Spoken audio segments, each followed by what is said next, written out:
Hello students, in this session we are going to talk about Marx theory of class and class struggle. Okay, so we have already understood historical materialism. We have seen what is the theory of historical materialism. So in that we have discussed about Marx idea about society and individual, and also Marx concept about change, right? So Marx understood social change in two parts. In the first part, he is trying to understand the changes in the existing societies in terms of four stages: primitive communism to ancient mode of production to feudal mode of production and to capitalism. And then the futuristic conception is related to socialist society and the communist society. And we have seen how is it actually happening, and all those things we have discussed. Now, in all these discussions, we have told when the mature condition exists, right? In ancient mode of production, when the mature condition exists, slaves revolt. In feudal mode of production, when the mature condition exists, serfs revolt. In capitalist mode of production, we have discussed when the mature condition exists, the workers revolt. Now, what is this mature condition? How is this revolt is there, and who's aiding the entire process? And that's what exactly we are going to see in terms of class struggle. Okay, class struggle or class conflict or class antagonism. In all these ways this question can be asked. Very important question. Actually nothing new to learn from the previous discussion. The social change that we have learned exactly the same, but here we will be stressing on the struggle part. How is it actually happening? That's what we are going to discuss. And before that, we will try to understand the class, okay, and how he is defining class, what are the different types of class. We will also talk about some concepts like what is class polarization, what is class in itself, class for itself, what is true consciousness, what is false consciousness, what is the understanding of class based on objective criteria, what are the understanding of class based on subjective criteria. That's what class in itself and class for itself. And when we talk about class polarization, bourgeoisization, proletarianization, the theory is very simple. All these terms we will try to understand, and all these are actually asked as questions, right? Class in itself, class for itself. You can see a lot of questions are asked from this. Class polarization, questions were asked. Okay, true consciousness, false consciousness, question was asked. Marxian understanding of class, question is asked. Or directly the theory of stratification, the conflict theory of stratification, it's nothing but Marxian understanding of class and the class struggle only. Okay, so I hope you understood. So we are going to deal with this particular theory. So this is how I'm going to discuss. We first start with what is class. Okay, and then we will talk about class in itself, class for itself. Okay, so class in itself, and then class for itself. Okay, so this is based on objective criteria, this is based on subjective criteria. I'll tell you what is this criteria, and then we will talk about class polarization. Class polarization, here I will talk different concepts like bourgeoisization, proletarianization, etc. And then we will see consciousness, and there we will talk about true consciousness and false consciousness. So consciousness, okay, and then we will see the class struggle or reasons for class struggle. What are the reasons? There are three reasons which I'll discuss, and then we will see the mechanism of class struggle. So this is how we are going to discuss this theory. So I have arranged systematically, so you will cover each and everything related to this theory. And once you understood this session, you will not face any problem with respect to this particular theory, and there is no need to read anything else after you attending this session. Okay, not text, nothing is required to read. Everything we will cover. Critical analysis also we will cover. So this is my guarantee that any discussions that we are doing with respect to thinkers, there is no need to read anything else. The complete discussion is done in the class itself. What you need to do is understand the first 20 minutes that I'm spending for the explanation part. So I'll explain everything which is possible from this particular theory. Okay, everything which can be asked in exam also we are discussing. So there is no chance that you will miss anything. I'm not taking any chances. Okay, so let's start with this particular concept, class.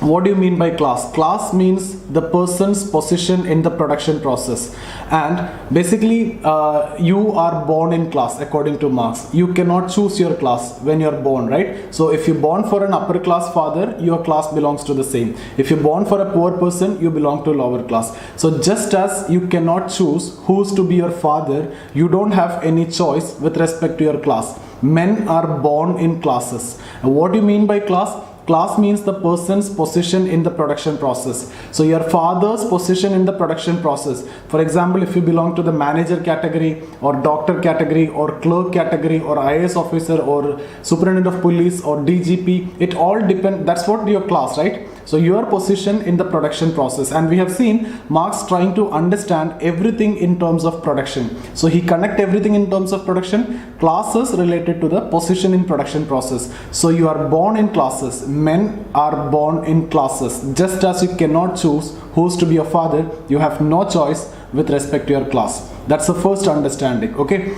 Then when we talk about class in itself, he is using an objective criteria that is nothing but the definition that we have used here. So men are born in classes, you have no choice with respect to that. So it is a position in the production process. So this is an objective understanding of class. That's what class in itself.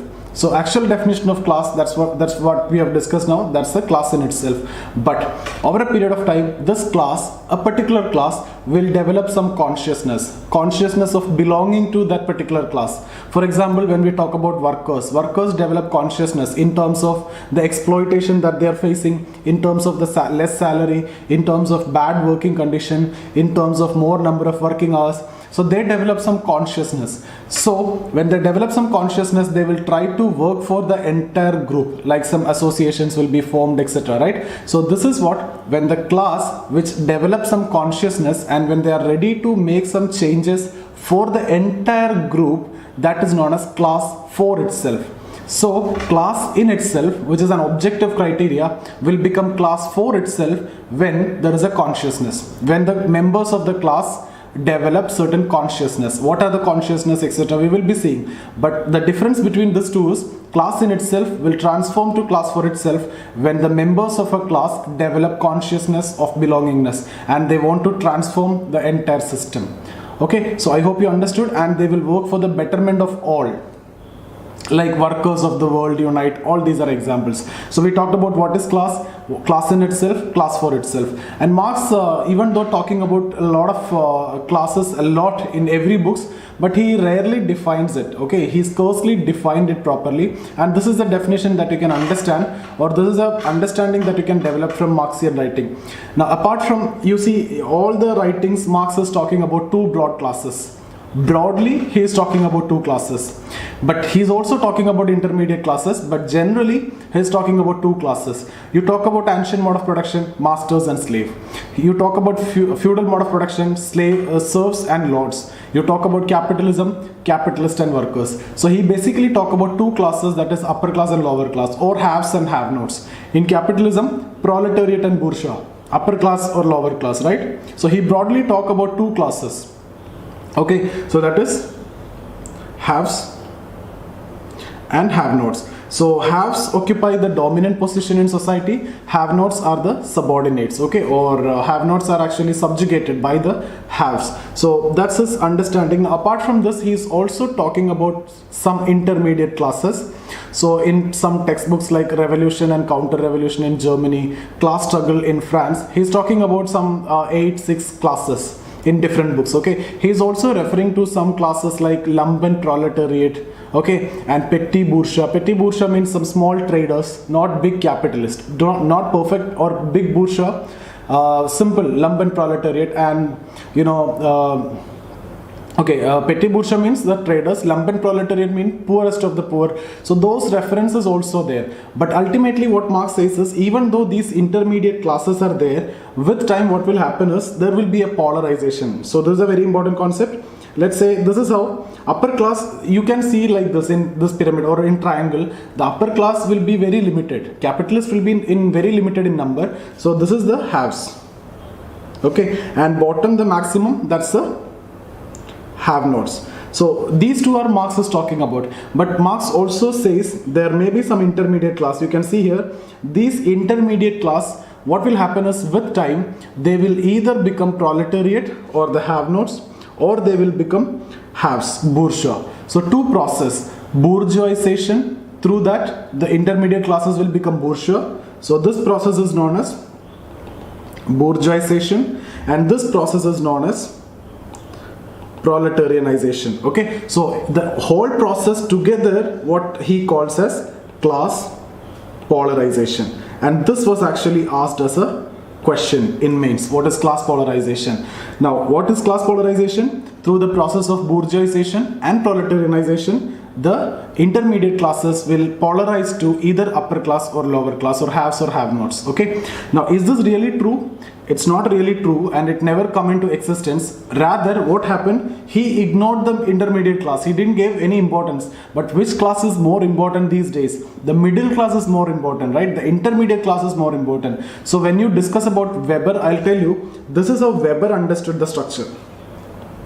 Middle class is widened. So actually, if this question is asked, class polarization, or if any question related to class is asked, you will be using Weber to criticize Marxian understanding of class polarization. Definitely you have to use this point, and you have to draw this diagram to explain Marx view, and you have to draw this diagram to explain Weber view. Either you can draw this diamond structure, or you can also draw this hexagonal pattern. Even here also you can see middle classes widen, middle class is more, middle class contribution is more, numbers are also more.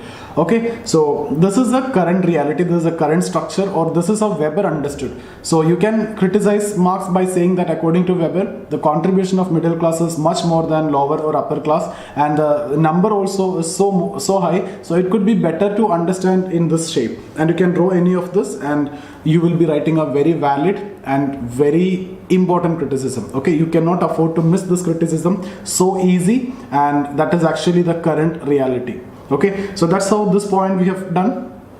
Now, when we talk about consciousness, Marx talk about consciousness. I've told you, when the class in itself transform to class for itself, I've told you the class in itself develop certain consciousness, then it will be transformed to class for itself. What is true consciousness? What is false consciousness? I'll tell you when we discuss about class struggle. You will understand it. True consciousness means that is actually when the appropriate time is there, proper ideology is there, proper leadership is there, proper organization is there, and then you are fighting for the wellness or goodness for all the members in the group, and you will achieve that. False consciousness is where nothing is proper, and you may go for the revolt, but you may not able to achieve anything.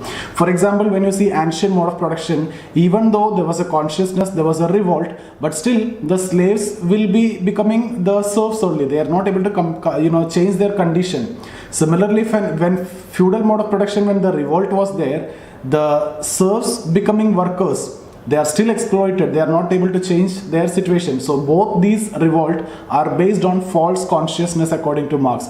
But when it comes to capitalism, when the exploitation reaches at its peak, when the workers revolt, that is based on appropriate system of ideology with proper leadership, proper organization. There is no new alternate mode of productions which is coming. So it is based on true consciousness, as they are able to change the life for all. Okay, the entire class is now going to be benefited. Okay, so that is true consciousness. So we will be proceeding with this theory, so you will understand it much more. Now we will discuss about the reasons. Okay, so reasons for class struggle. 3 important reasons you need to know. The first reason, I've told you, the forces of production keeps on changing, right? The tools, techniques which are used to produce things will keep on improving, will keep on changing over a period of time. There is no doubt in that. Advancements in technology is the only thing which is having no change. That will be definitely there any point of time. So the forces of production keep on changing. When the forces of production changing, the relations of production also will change. So when the relations of productions are changing, the new relations and the existing relation will come into a conflict. For example, I'll show you here. Let's suppose there is a farmer, let's say farmer X. Okay, he is having this land, and he want to till this land for undertaking cultivation. So he is depending on another person Y, and he is using traditional method for the tilling, like bullock or something like that. Okay, very traditional method he is using. So it is time consuming, not efficient, and the tilling is also not that proper. Okay, so now what happened is, there is another person, the forces of production changed. That means new tools and techniques, methods, etc. came, or technology came, and tractor emerged. Okay, tractor was introduced now. So this person Z is having a tractor. So what this X will do, if X is a good farmer, what he will do is, he will stop depending on this Y, and he will shift to Z, because now you can save the time, you can do it properly with the tractor. Everything will be better, much better than the traditional system. So what happened? The forces of production changed, automatically the relations changed. Now you take our own example. like how we came into a relation. Now we are maintaining a relation. If not most of you, some of you are attending my classes regularly. Okay, and I can see that, I know that, and your messages I'm getting, your comments I'm seeing, so I know that some of you are regularly following. If this technology was not there, what would have happened? Normally you will attend the regular classes, right? You'll go to a coaching institute, so you have your own teacher over there, okay? But now the forces of production changed. I have this pen, I have this iPad, I have this camera, so I'm just sitting in my home and I'm delivering a lecture, and across the country people are attending this lecture and we are connected. So what happened? Your existing relation with a traditional, not a traditional coaching center, whatever it is, at this corona situation, you cannot go and you cannot attend the classes over there. So you shifted to this, right? So what is required for you is this now. Otherwise you are just sitting in the home. You can, no institutes are open during this corona time. So you are utilizing the time with a better approach, right? So you are now connected to me.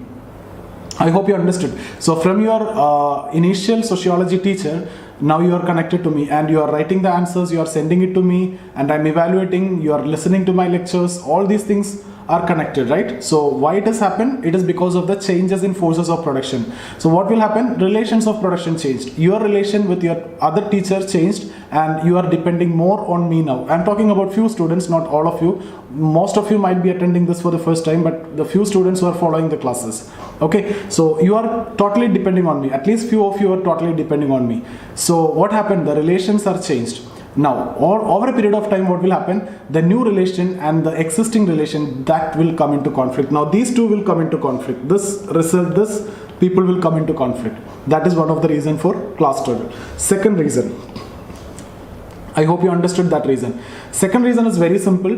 The two broad classes, haves and have-nots, their interests are always contradictory. For example, if you talk about capitalist system, the workers and capitalists, the interests are contradictory. What is the interest of the worker? The worker need to work for more time. No, worker want to work less time with better wages and better living condition. The capitalist, they want the worker to work more time and with less wages and not much better conditions, because it is an unnecessary expense for the capitalist. So their interests are contradictory. So they are in antagonist cooperation. They are cooperating for the survival. So both are cooperating, but it's antagonist cooperation. Anytime the conflict is there, every time this is antagonism is there, so anytime the struggle can be there. So since the interests are contradictory, there is always a conflict. That is the second reason for the struggle. So first reason, I have told you, FOP change, ROP also will change, so that lead to problem. Here interest are contradictory. I'm not writing it here, anyway we are going to discuss in the PDF, it's already with me. Third one, you just understand this as a reason now. What is this? We will discuss in the next session. So a beautiful theory that we are going to discuss, and very important theory. Always you get question from this, and mostly you get question from that theory in terms of statements. So I'll make sure that once you have done with the theory, any statement which is asked from any of Marxian writings, you will be in a position to connect to that theory. I'm referring to alienation. Okay, so the theory of alienation. So here I'm not going to discuss this. There's a very big theory, very beautiful theory. You don't want to read Marx text or any Ritzer or anything for getting this theory or getting those statements, since I have told you questions are in the form of statements. All these I'll give you, the possible questions and the important statements I'll give you in the tomorrow's next day lecture. Okay. Apart from that, you will also be able to connect any statement which is coming from that with alienation, or any statement which you are going to get from Marx, you will be in a position to connect with the theory. You will not face any problem with any thinkers. Okay.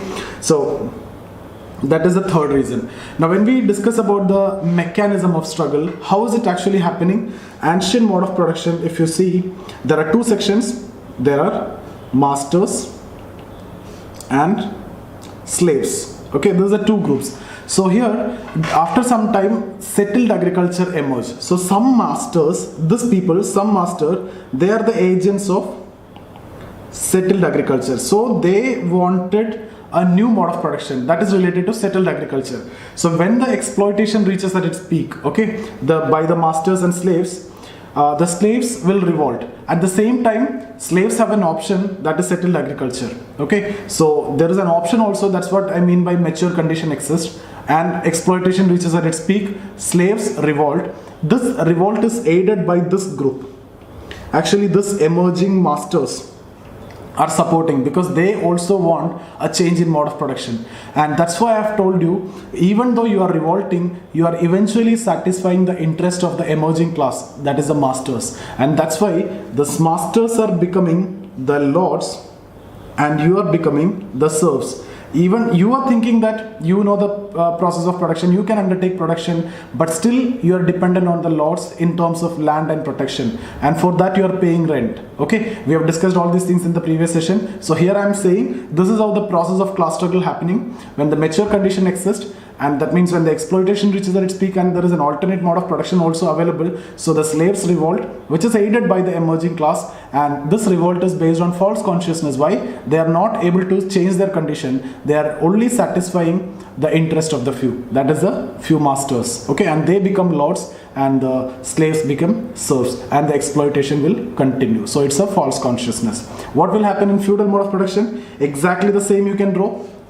In feudal mode of production, there is a group of lords, okay, and there are serfs. So when the exploitation reaches at its peak, the serfs will revolt. For that, they need an alternate system also. So some of the members of this group, lords, they are the emerging class, okay, they are the agents of the industry. So factories emerged, industries emerged. So these emerging class, the lords, I would write emerging class. Emerging capitalist class, they are going to the capitalist emerging class, like you all are emerging IAS officers or IPS officers, like that. Emerging class, okay, they need what? In feudalism, what is the speciality? People are tied on land, but in industry, what you need free labor. Okay, so the emerging class support this revolt because they need free labor. And they will convince the serfs that you can work anytime. If you don't want to go for work, you don't want to go for work. You work, you get wages, you can survive. So it is easy and it is comfortable for the serfs also. So they go for the revolt and will enter into capitalism. So the serfs becoming workers and the lords, these emerging class becomes capitalist. Now, whatever they have thought is that you can go to work whenever you need. But is that possible? No, you cannot survive if you don't go for work, right? If you need to survive, because whatever you need for survival, you need to buy from the market by paying money. Now there is a market economy, so you have to pay money.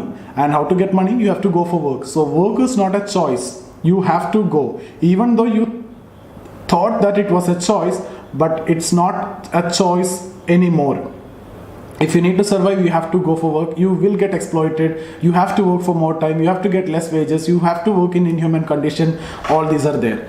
Okay, so that's why this is also based on false consciousness, as you're not able to change the condition.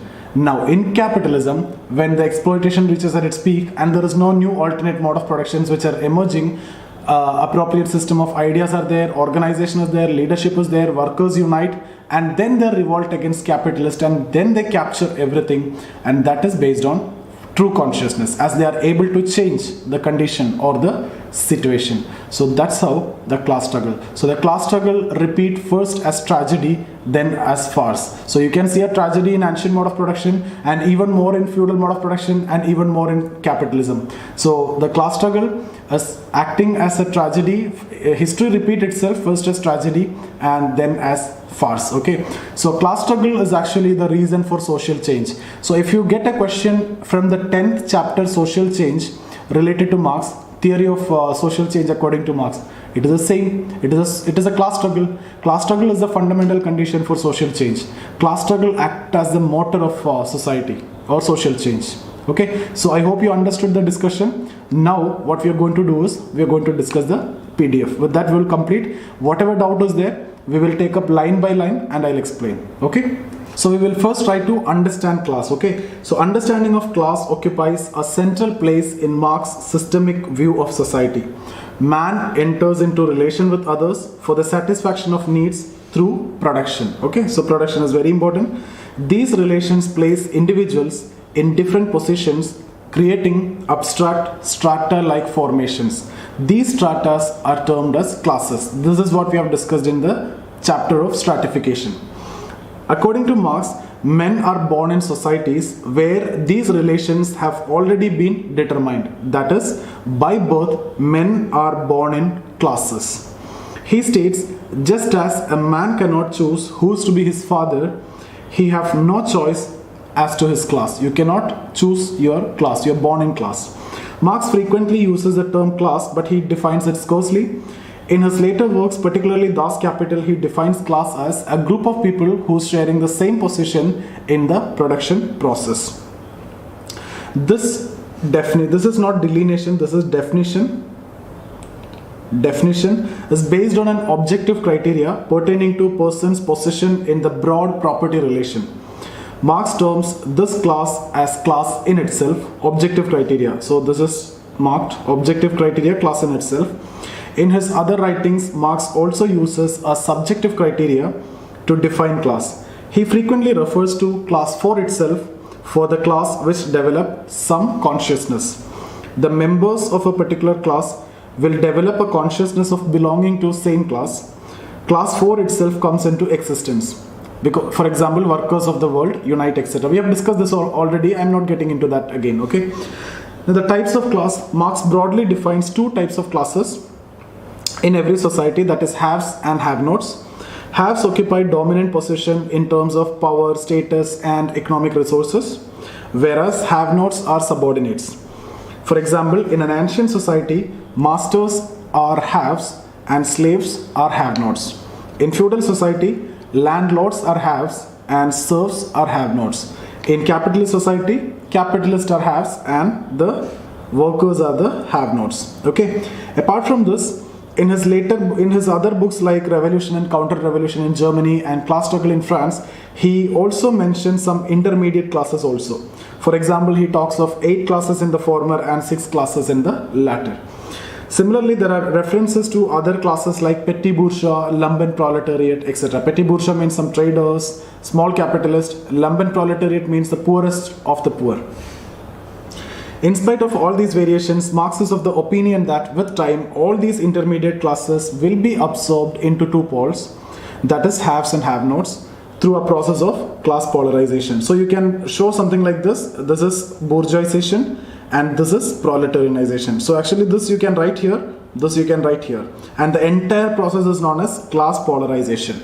Okay, so this process involves bourgeoisization and proletarianization. Thus, during course of history within a particular society, as exploitation increases, class polarization will take place. The idea of polarization and transformation of class in itself and class for itself introduces an element of dynamism in Marxian class analysis. This dynamism is understood by the concept of consciousness, which is generated by material condition. In the context of capitalism, okay, explain Max Weber concept means the diamond structure and the hexagonal structure which I have shown you. That is a criticism, okay? So here you can write the criticism. In the context of capitalism, Marx states that inevitability of monopoly, exploitation of consumers and workers, and frequent economic instances such as inflation, slums, depreciation, absence of centralized planning, etc. will result in increasing consciousness of the masses. The state is controlled by the haves and will work for the satisfaction of their interest. The contradiction will generate consciousness among haves, have-nots. Okay, the consciousness is understood at two levels, that is true consciousness and false consciousness. False consciousness. It is a consciousness that does not transcend, is being rooted in an economically competitive mode of production. In other words, the consciousness which is rooted in social being has been referred to as false consciousness by Marx. For example, workers are aware about their common problems, workers demand more benefit, etc. Okay? True consciousness, according to Marx, when the economic conditions are ripe, and when the workers are united by solidarity and energized by appropriate system of ideas which aims at transformation of the system for benefit of all, true consciousness emerges. These moments occur when existing means of production is played out, and Marx terms these moments are revolutionary. Okay? Now we will move to class struggle. According to Marx, people are woven into relations of production which involves antagonistic cooperation. I've told you this. In each mode of production, two classes enter into struggle or antagonism or conflict, all are the same, which keeps on increasing. Okay, class conflict is more in capitalism than in feudalism, and compared to ancient feudalism it is more like that. The process of this class struggle is not smooth and is mediated by a number of factors. In his book, like Preface to Communist Manifesto, Class Struggle in France, he talked about class struggle. The process of class struggle, the reasons we are going to discuss. So these are reasons. Due to changes in forces of production, the relations of production will also change. That is, new relations of production is required. These new relations of production come into conflict with the existing relations and thereby initiating class struggle. I hope you remember the two examples I've told you. Our case I've told you, the farmer's case I've told you. And exactly the same will happen with everyone. For example, in feudal system, the factories emerged, but the workers compatible with the feudal way of life. Factories require free labor, whereas the feudalism require people tied on their land. Okay. Now, second one, according to Marx, there is an inherent contradiction between haves and have-nots. That is, their interests are contradictory. Capitalist tries to maximize profit, whereas laborers want to maximize wages. Both are contradictory. Third reason, Marx also explained the struggle in terms of alienation. So three reasons: forces of production change, relations of production will have to change, so there is a conflict. Second reason, a contradiction. Third reason, alienation. Alienation which reaches at its peak in capitalism. Here you don't mind about this, you will understand this in a better way in the next session. So we will explain that completely, the theory, alienation. Now, mechanism of class struggle. Throughout history, in different modes of production, the mechanism of class struggle differs. During ancient mode of production, slaves launched a struggle against masters. The slave struggle is aided by an emerging class, which is the representative of new forces of production. So here, within masters, there is an emerging class, and they are supporting what? The slaves for the struggle. So, relating to settled agriculture, relating to settled agriculture. This emerging class constitute of masters who are the pioneers of new mode of production. So they want to change the system. Thus slave struggle are based on false consciousness. Why? They are not able to change their condition. They becoming the serfs, still they are exploited, and eventually satisfy the interest of the emerging class. Similarly, in feudal mode of production, the serf revolution was aided by the emerging class relating to factory system. As the factories require free labor, the serfs have to be freed from lands, which in turn meant playing out of feudal mode of production. Here, that's how feudal lords, you can see emerging classes here, and they are related to factory system. So eventually you are supporting the serfs, or the serfs are eventually satisfying the interest of this emerging class. The serfs revolution is also based on false consciousness. In capitalist mode of production, workers don't have any alternative. No new alternative mode of force of productions are emerging in the 19th century. Workers' exploitation and alienation reaches at its peak. Guided by the appropriate system of ideology, workers' revolution will be based on true consciousness. Okay? This revolution, according to Marx, is true revolution. Thus, he states, history repeats itself, first as tragedy, second, then as farce. Workers' revolution will result in the establishment of socialist mode of production, where workers control power and there will be only one class. In socialism, there is only one class, then there is no struggle, there is no contradiction. There is no class struggle. Thus, Marx states, history of hitherto existing society is the history of class struggle. All the existing society, there will be class struggle. There would have been class struggle before. Class struggle acts as the motor of history. Thus, Marx assumes that struggle between classes is a fundamental condition of social change. So this point you have to take down from here. If the question is about theory of social change according to Marx, exactly the same is what you need to write. So 10th chapter, the first topic, if you see theories of social change, but Marx theory of social change is already done. This is how I am going to discuss about Parson also. Parson theory of social change I will be doing along with Parson. There is no need to do it separately in chapter 10. I won't be doing it like that. Okay. Similarly, when we talk about Durkheim also, Durkheim theory of social change, I'll discuss over there. So like the Parsons or Weber also, we will do like that. All the thinkers theory we will cover within thinkers, and then we will move to each and every chapters. Okay. For example, religion, there are theories of religion. We will understand Marx concept of religion, Durkheim theory of religion in Durkheim, Weber theory of religion with Weber. Protestant ethic and spirit of capitalism. Okay.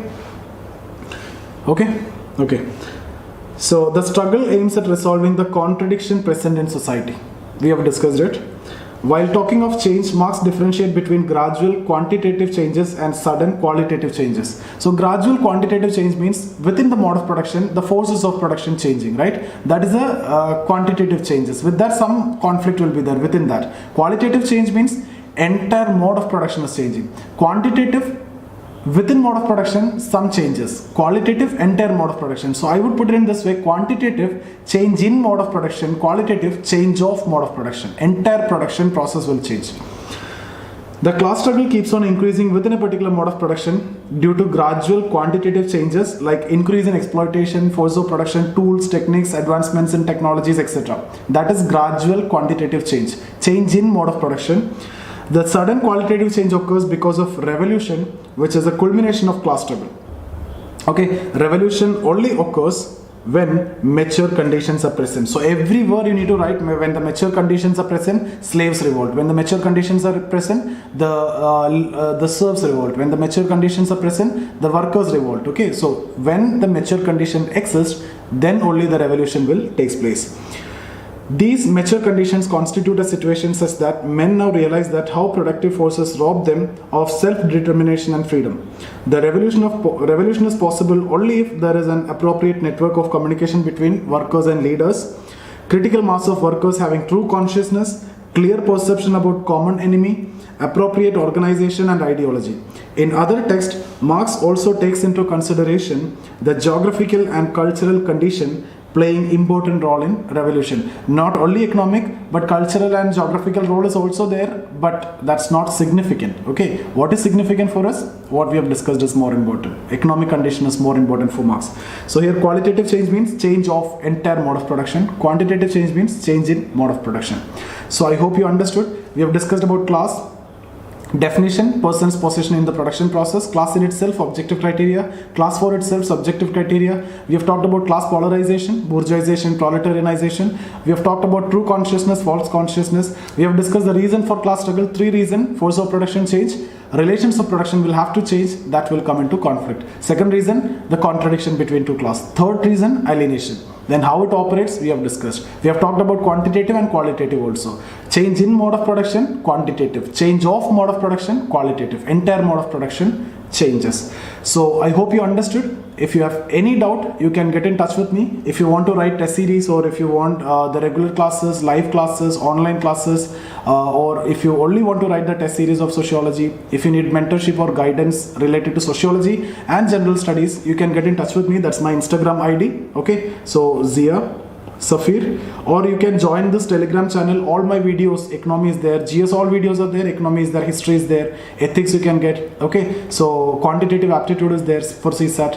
So all the videos are available. Or if you need to write to me, you can also message me this 9790-892-697. That's my number. Or 98955-77775. So in any of this, you can get in touch with me. Before the exam, you can write the test series with me before the mains. Okay, so see you guys. Thank you. So that's about the session. I hope you understood everything that we have discussed today. If you have any doubt in any of the videos that we have discussed so far, you can get in touch with me here. That's my Instagram ID. Okay, or you can join the Telegram channel.